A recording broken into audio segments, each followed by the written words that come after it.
Hello again, Sandwich. I'm Greg Anderson. Hey, have you heard? There is something really big happening on October 28th, and it's really big. It's a special town meeting right here in Sandwich. And I don't know about you, but I think I know what's going on. I think what's on the warrant, but I need some questions answered just to get some clarification. So if you are like me, especially as we're talking about the financing or even the timing, any other nuances or specifics about the library renovations. By the way, we're sitting right in front of the library here on Main Street. And also the new Center for Active Living. If you have questions, then follow along with me, because I have two people here who have graciously donated your time to sit here and talk.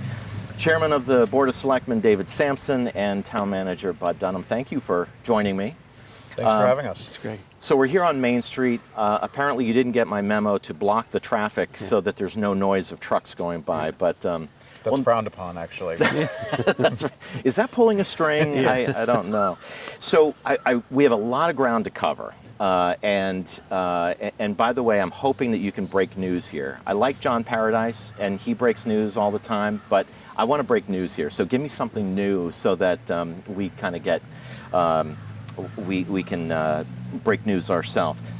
Let's talk about this, the library renovations and the Center for Active Living. It is an article on the warrant. You guys have worked very hard at this.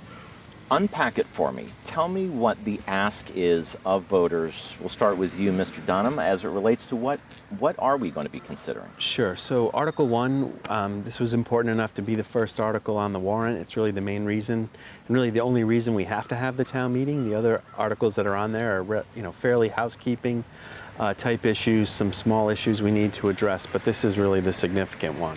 So the big thing the article asks is for the public's authorization to fund both renovations to the Sandwich Public Library and the construction of a new Center for Active Living, focused on seniors but able to be used by the rest of the community when it's not being used by seniors. And as people know, the current library is located on Main Street. All the renovations are taking place within the current confines of the building. And I think that's one thing that the library deserves a lot of credit for, trying to find a way to upgrade and modernize the interior space of the library without doing any real expansion. And the other thing that's important for them is they've honored about $1.75 million in improvements that the town has funded over the last 5 years to the library property, and everything they're looking at just enhances what's been done, doesn't take away from that work that the town already funded and that we completed. The new Center for Active Living is scheduled to go right near the corner of Quaker Meeting House and Cotuit Roads. As you face the new public safety facility from the Stop and Shop parking lot, if you look to the right, it'll be just to the right. There's some land being cleared there now for the skate park and multi-purpose courts that the public supported. And so the new Center for Active Living would go behind that on that same corner. Okay. So let me ask you, when you're looking at the wording of the actual article, it is a financial ask, essentially. Can you tell me a little bit about what that means? Yeah, so what's unique about the way we're trying to fund these two projects is we're asking for the funding, in one article combined.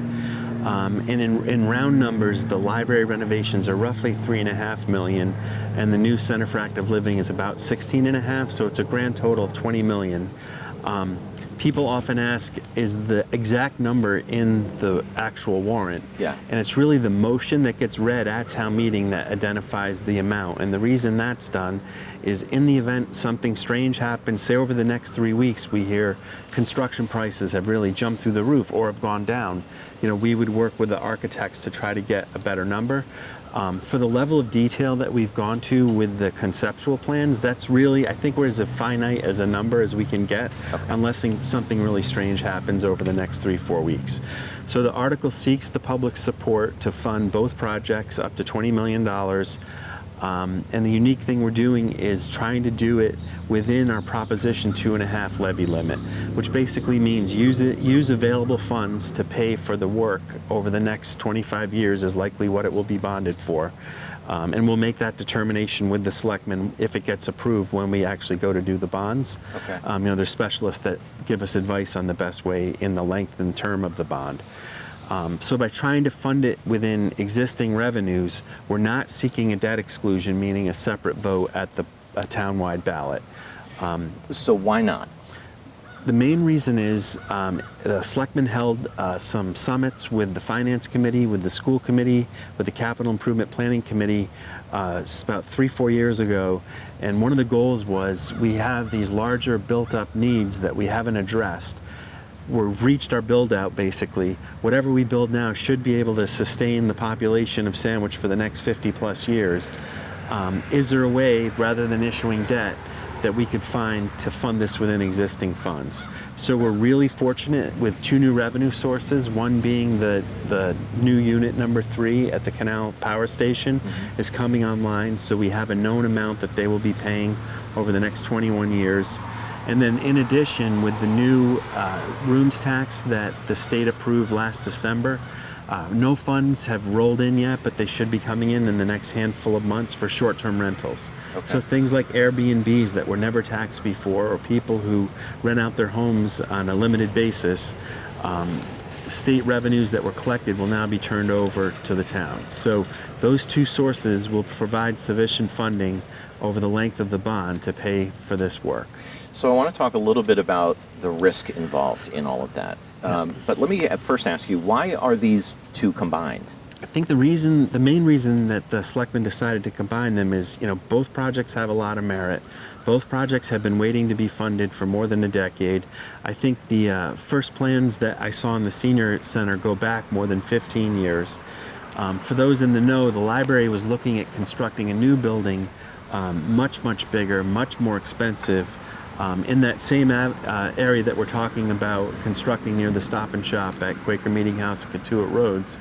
But the cost was quite extreme, and so the selectmen at the time said, no, we don't support moving forward with that. And to their credit, they looked at how they could renovate the existing library and hold down costs, which they've done. Okay. The unique thing about the financial aspect is anytime we ask the public for authority to issue debt, so, to issue bonds, we need a 2/3 vote at town meeting. So it requires a 2/3 vote at town meeting, but there's no ballot question that's needed to fund the projects. Okay. Also, just to jump in there real please. quick, but I think when you look at the capital priority list in town, we've been checking off a lot of boxes. We've renovated and opened the East Sandwich Fire Station back up. We've built a new police station, the new Forestdale Fire Substation. We've solved municipal office consolidation, and maybe we can talk about that a little bit more. So we look at that capital list. These are 2 of kind of the last remaining significant items. Getting a new solution for the Center for Active Living, getting the library renovated. The only other capital project that we see on the forecast really is relocating the downtown fire station, but we don't have a immediate urgent priority on doing that. So we're really trying to bring some closure to all of these improvement projects that we've been working on. So to your point, when you are looking at this long list of capital projects, the timing seems like, is this too much too soon, all at the same time? Why now? I would say a combination of those 2 revenue sources. Right. Go ahead. Yeah. So timing's significant. We've had opportunities that we would not have otherwise had based on our new revenue opportunities. 100 Route 6A would have been a much bigger challenge if timing didn't work there. But I think that one of the things that I've learned in this job that I've been doing for about 3.5 years now is you really start to better understand what services exist within our town and how the residents of our town utilize those services. And as it pertains specifically to the Council on Aging, they're in a facility that just does not meet their needs. The capacity of the building, the features of the building, the constraints that exist within that building, the building has been taken very good care of. The building is in exceptional condition.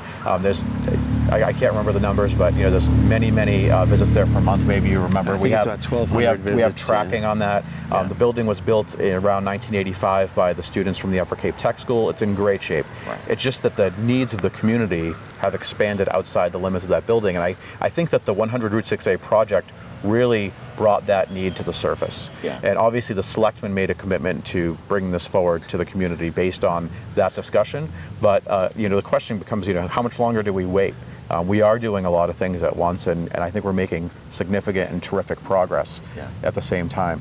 I think Dave made a really good point about the changing dynamics and demographics of the town. If you think about Sandwich in the big picture, in 1970 we had 4,000 people. By 1990 by the late 90s we were up to 20,000 people.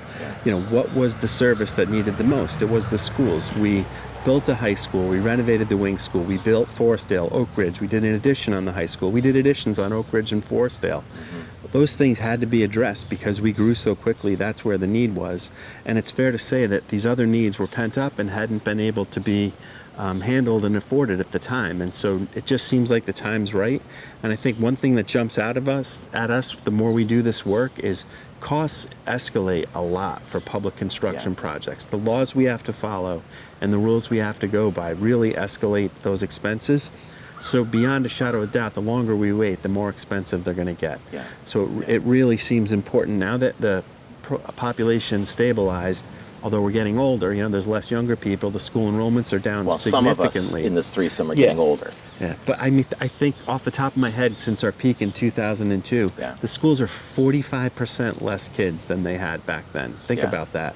And yet our over 60 population has ballooned. So that's why we need to address some of these, you know, these issues. So talk about risk, and Mr. Sampson, why don't you start the volley on this one? As with any financing deal, there are risks involved, and we're talking about a municipality, we're talking about real estate, we're talking about building something new, we're talking about renovations, crazy costs, the cost of money. What are the risks? And while I know you are supporting of this, what are you concerned about as it relates to risk? So, you know, I'm actually very comfortable with the risk equation as it pertains to our financing model, and I know that Mr. Dunham, you know, will tell you that if we look at what best practices are for recommendations, is certainly to not go through with financing big projects like this, you know, with an internal revenue source. You know, and the best recommendation is to use a debt exclusion and, you know, take that opportunity to really have authorization to increase the tax rate to cover the cost. The opportunity we have with the new power plant expansion, with the pilot agreement, and also the Airbnb tax, effectively guarantees us a revenue source for the next 20 plus years. And there's been a lot of concern that I've heard, you know, what if the power plant decides to not pay? Or what if the power plant gets sold and the new owners decide to not honor the payment in lieu of tax agreement? Right. And people have expressed that concern. Which can happen. Sure, it could. Yeah. Right. And I mean, payment in lieu of taxes is right. It's a tax. Right. But I'm actually not concerned about that, because if they choose to not honor the payment in lieu of tax agreement, then we just move forward with taxation. And, you know, we would assess them like any other commercial property and send them a tax bill. That payment in lieu of tax agreement exists because it's in the best interest of both parties. It gives them predictability and it gives us predictability. Just to back up what Dave said, the agreement that we have with them, it is a payment in lieu of taxes, but it's legally binding. You know, there's successors and assigns language in the contract that we have with them that spell out that if they don't pay, we can take them to court, or the simplest thing, as Dave said, we could just assess the plant and send them a tax bill for, you know, whatever we believe the true value of the facility is. So the pilot funds are clearly the lion's share of this, the Airbnb tax. We're not talking about major risks. It's in the equation, but we're not betting on it. We're not counting on it because it's a little bit unpredictable. It's new. We don't know what the returns are going to be. We don't know what the growth is going to be. What do we think that if we could equate to? We haven't gotten a good estimate. The only figures I've seen were compiled by the Cape Cod Chamber of Commerce, and they tried to estimate for each town how much that would bring in. So roughly for Sandwich, they conservatively estimated, just looking at Airbnb's holdings in our community, no other sources, about $500,000 a year. So the figure I used for the financial projections that I shared with the selectmen to get their support was, I cut that in half, $250,000, and that would never go up over time, which of course it's going to as people charge more and other things. To back another thing up, if you look at our actual payment schedule and what we know we'll be getting from the unit number 3 payments, the year we expect to have the debt issued, there's about a $300,000 difference between how much we're bringing in from the power plant versus what the debt would be. What's interesting is each year our pilot payment from that point on goes up by 3%. The debt drops off quite a bit each year. So 10 years down the road, that delta is more than $1 million. So, I mean, I think it's as safe as we could possibly be. And I think the key is, as Dave said, normally you don't issue a large debt within your levy limit, but it's not ever likely that you have two revenue sources like this that appear to be permanent. Yeah. And I think the other key thing to point out in terms of risk, just so everyone understands, is once we commit to fund it this way, you can't go back and if things go south, now we want to get a debt exclusion to pay for whatever is left. You have to live with it. You are answering my next question. In a worst case scenario, we would have to make cuts from other expenses to cover those costs, but you have to honor those costs. Yeah. If you're an average, I'm sitting here looking at Main Street and people driving and parking and the average person in town, do they really understand this? And I'm not trying to say they don't. We're all a bunch of knuckleheads, because that's not the case. We're very engaged, citizens here. But what do you think the appetite is for this? I think they recognize the services that the town provides, and that these two things would greatly enhance two services that we're already providing well. Like, I would stack our library up against any other library I've ever been in terms of, modernizing things as they're able to. The different offerings that they have electronically. Almost any new edition of a book, I think they have, 5 or so copies digitally that people can download from their homes. So there's a lot of great things that the Council on Aging and the nursing department already provide. I think what's unique is until you're in that age bracket, you probably don't think about it as much. And if you compare ourselves to other towns on the Cape, I think two things jump out. Is one, we've lagged behind in terms of dressing municipal buildings. We were way ahead of the game in terms of school buildings, but behind in terms of municipal buildings. And the other thing I'd point out, which is some see as a detriment or a positive depending on what side of the fence you sit on, we have a year-round population for the most part. We have by far the least amount of second homes on Cape Cod. The Cape average is over 50%. I mean, these are facts. You can look at the list. I mean, I think we're at roughly 17% of our properties in town are second homes. So second homes are nice in the sense they pay full taxes but aren't there all year to demand services or send kids to school or call the fire and police departments as much. When you get down Cape, people always compare us to them, but demographically we're way more similar to South Shore communities off Cape than we are to the rest of the Cape. And I think as a year-round community, we want to provide those year-round services that people are going to need and demand as time goes forward, and have been demanding for a long time. And you think about some of those down Cape communities, we also have the smallest amount of ocean frontage of communities on Cape Cod, so that changes the home value. So people look at the tax rate in Chatham and say it's $3, and here it's $14 approximately. We also don't have that same home valuation because we don't have the same amount of frontage. So there's a lot of variables that really go into that discussion.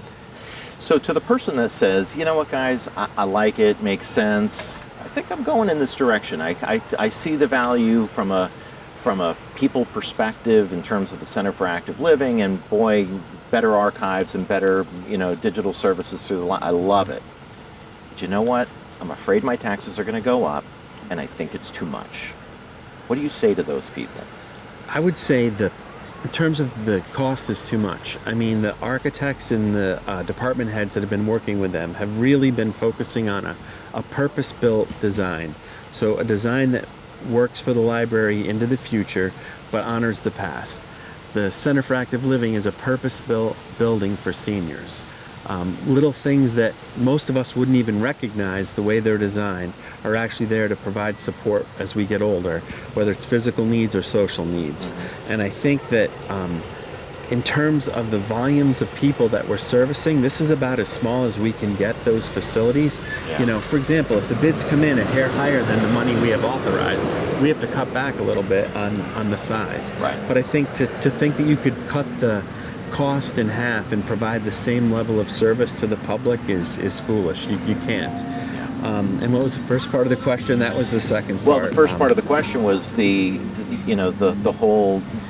It's too much money, and I think the big part, the cost to the homeowner. I think it's been suggested that we're looking at a building that's too large, it's too grand, it costs too much. Right. I will tell you, we cannot build anything for $4 to $5 million.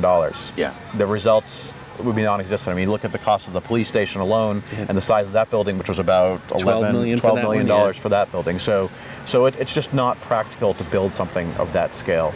I think you got two schools of thought. One is let's not do anything and contain our costs as much as possible.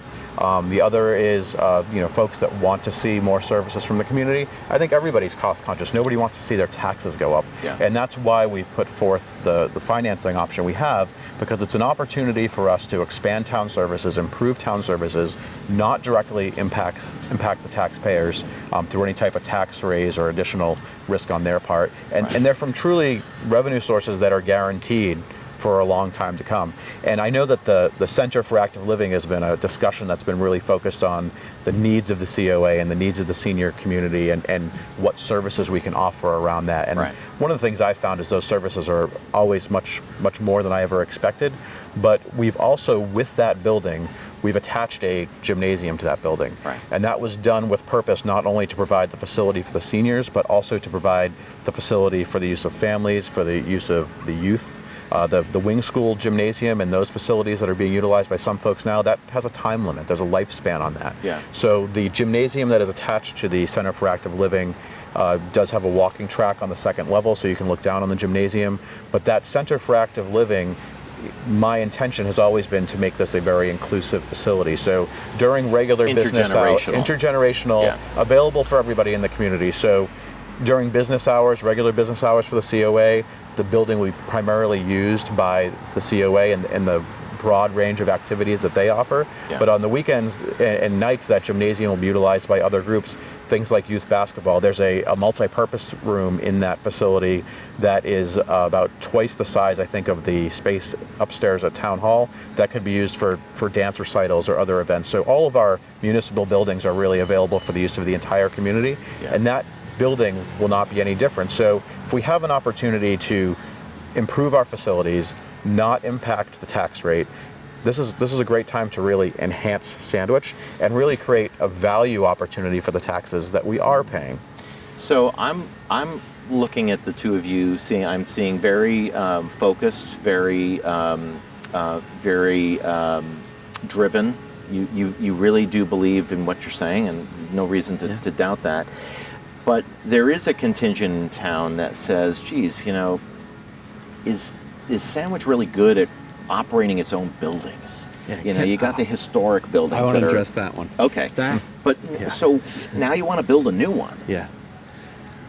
I mean, if you look at what we've squeezed out of all of our buildings through the years, the last town building that was built with debt before the new public safety facility was the police station on Route 6A in 1972. Yeah. We've gone from 4,000 people to 20,000 people and did not issue debt for a new building.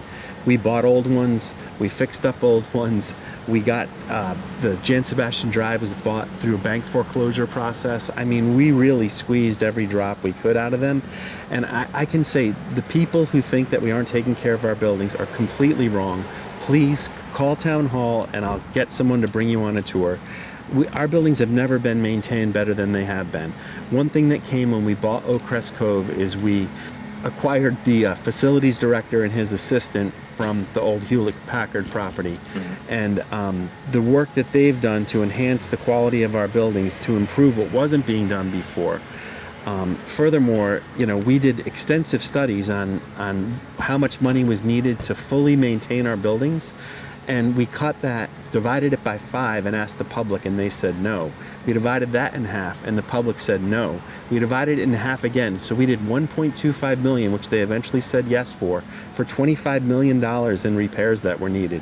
We got everything we could out of that $1.25 million, and we made efforts through the operating budgets in the school and the town, to fix things up as best we could. So the occasional building that gets mentioned may be one that doesn't have any public or staff in it every day. Yeah. Those ones we shouldn't, in my opinion. We should focus our energies on where people are actually working and where we're providing services. Yeah. And I'll tell you, when I was elected in 2016, one of the first things I did was had Bud take me on a tour of our town buildings because of this concern that had been raised by the community. And I found that the buildings are taken very good care of.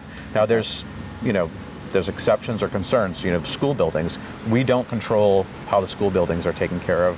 The school department has had some challenges doing a good job taking care of school buildings over time. Based on current requests and the things that they're doing, I think that they're very conscious of that and they're addressing it. So that's a positive thing. There are some other outliers out there, like the Deacon Eldred House. That's a building that we need to find a purpose for. Yeah. There's multiple challenges there, and that's something that the selectmen are actively working on. Okay. Will the new Center for Active Living be LEED certified or efficient in any way? And It'll be, quick answer, exceedingly efficient, not LEED certified. What Okay. we found through the because public... I'm seeing the ka-ching. Yeah, no. What we yeah. found in the public safety project, because we work really closely with the architects for a really long time, they're like, the new state building codes are, the stretch codes have now advanced to the point where they're really super efficient, high energy, low cost type things, and so. In their explanation to us, that building is like 85% LEED certified. To get the next 15% was going to cost, the estimate we heard was $2 to $3 million. We didn't have the money to do it. We did price out what would it take if we did one of those geothermal, things that would go into the ground to help. It was way too expensive to justify, Yeah. and we didn't have enough money to do it. So I'm 90% sure the same is going to ring true with the Center for Active Living. It'll be extremely efficient, modern, meet all the modern building codes. Be a great in terms of using as little energy as possible. Yeah. But to go LEED certification, I don't think it's worth the extra money to do that. Yeah. But also, just as far as the best use of our resources, and those resources aren't just the dollars we have to spend, but there's other dollars that are available to us through other agencies, and that's how we're pursuing putting in solar canopies at the new police station, for example. Okay. So there are things that we can do after the fact, not at our own expense, that will give us some additional enhancements as well. Anything else as it relates to, Article 1? Any misconceptions that... I would just say it's combined. You can't, in my opinion, it would be against the spirit of the article if someone tried to separate out the projects. And to their credit, both the library trustees and the Council on Aging Board of Directors have pledged to work together to try to get the project passed as a unified effort. Okay. And so I think that's important. I think the other thing's important is we do need a 2/3 vote at town meeting to be able to issue the bonds to pay for the work. Other than that, I think it's fairly straightforward. Okay. Yeah. I do think there's one other question that comes up often, Yeah, though, which sure. is, why are we taking these revenue sources and putting them towards new buildings? Let's just dump them into our tax base and save everybody money. So the question that comes up is... I love that question. Everybody loves to save money, Yeah, right? yeah. So Bud actually did some calculations for what does that mean? And some averages and assumptions were made. But at the end of the day, if you had a home that was worth about $412,000, you would potentially save around $175 a year on your tax bill. Now, given the fluctuations that occur with taxes and rates over time, there's a reasonable shot that it's going to be less money. Right. But when we think about what that really means, because people look at the tax rate number, what's our tax rate? How does it Right. compare to other towns? The impact is little, Yeah. very small. Yeah. And I would say that one thing we always talk about is Dave's excellent example earlier of Chatham. They have such a low tax rate, but the average home in Chatham is valued at over $800,000 to $900,000. Yeah. Sandwich, it's $400,000. So it's the average tax bill that's really the important earmark. And the thing that probably exemplifies most what people are paying in taxes is what does the average person pay? And if you compare us to the state average, we've been below the state average for like 21 of the last 22 years.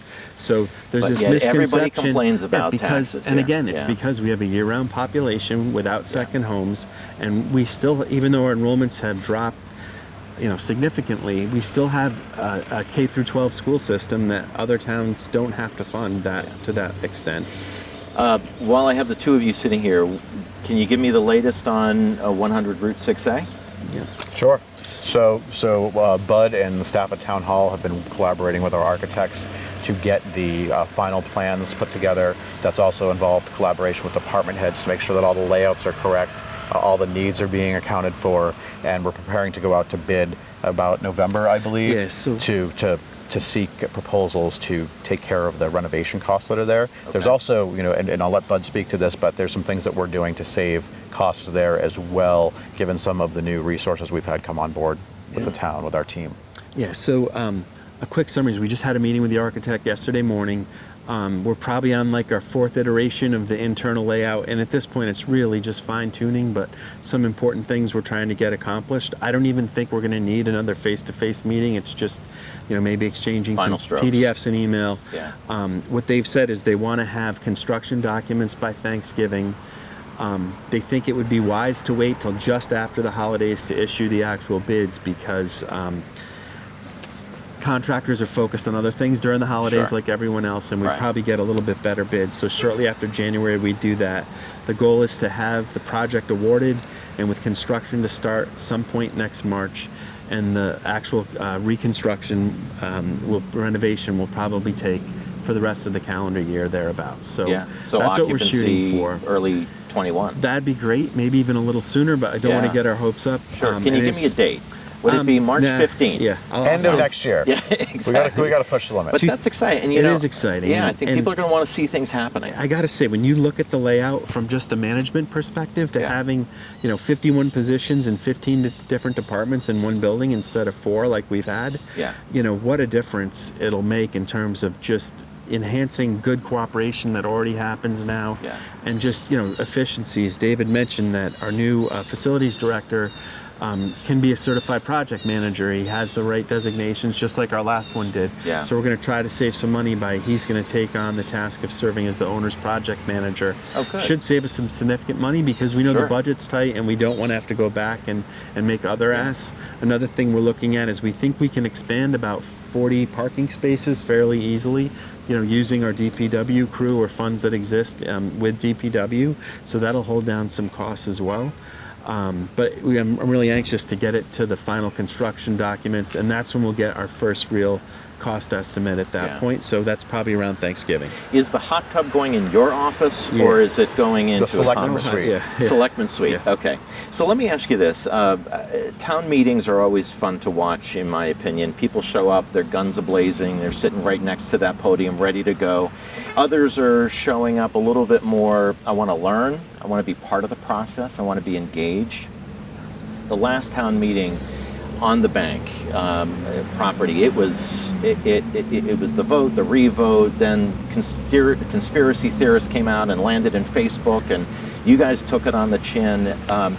What lessons have been learned from that experience, not only from you guys up on the stage, but from voters, from those of us sitting in the audience? Any takeaways? Yeah, I mean, I certainly think, the reconsideration thing threw folks for a loop.